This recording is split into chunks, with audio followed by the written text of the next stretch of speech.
طبی ماہرین گزشتہ کئی برسوں سے ترقی پذیر ملکوں میں صارفین کو غیر معیاری یا جعلی ادویات کے خطروں سے خبردار کرنے کی کوشش کر رہے ہیں۔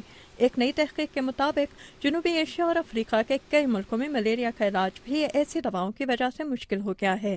اس تحقیق سے منسلک صحت سے متعلق ادارے نیشنل انسٹیٹیوٹس آف ہیلتھ کی ایک تحقیق دان گورویکا نیئر نے اسکائپ پر بات کرتے ہوئے بتایا کہ یہ ایک بہت عام مسئلہ ہے۔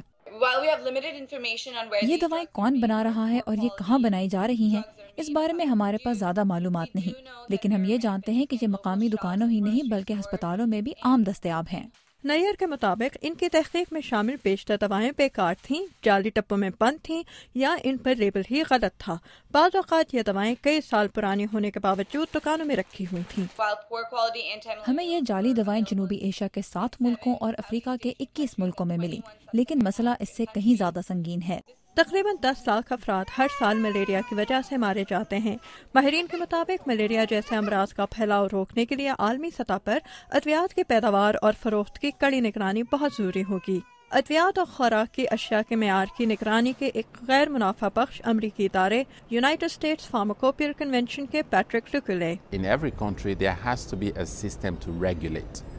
ہر ملک کا نگرانی کا اپنا نظام ہونا چاہیے۔ ایسے نظام کی غیر موجودگی میں کچھ بھی ممکن ہے، اس لیے نگرانی کا نظام مضبوط بنانا بہت ضروری ہے تاکہ دواؤں کے غیر قانونی کاروبار کو روکا جا سکے۔ Really able to clamp down on illicit trade.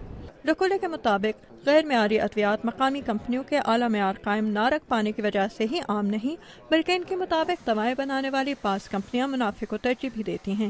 لیکن یہ کہتے ہیں کہ غیر معیاری دواؤں کی مارکیٹ میں موجودگی کی وجہ کوئی بھی ہو، اس میں کوئی شک نہیں کہ غیر معیاری دواؤں کی وجہ سے صحت کے لیے عالمی مہمات متاثر ہو سکتی ہیں۔ I believe that this has really led to the prolongation. میں سمجھتا ہوں کہ اسی وجہ سے ترقی پذیر ملکوں میں اب تک ملیریا، ٹی بی اور ایڈز جیسی بیماریوں کو روکا نہیں جا سکا، بلکہ شاید یہ مسئلہ روز بروز بڑھتا جا رہا ہے۔ It seems to be growing every day. ماہرین کے مطابق غیر معیاری ادویات بنانے والوں کو قانون کے تحت سزا ہونی چاہیے، جبکہ یو ایس پی جیسے اداروں کے مطابق معیار کی نگرانی کے لیے بہتر ہدایات کے ساتھ ساتھ جعلی یا غیر معیاری دواؤں کی فوری نشاندہی کرنے کے لیے ٹیکنالوجی میں بہتری لانا بھی بہت ضروری ہوگا۔ ودوشی سنہا کے ساتھ آمنہ خان، اردو VOA۔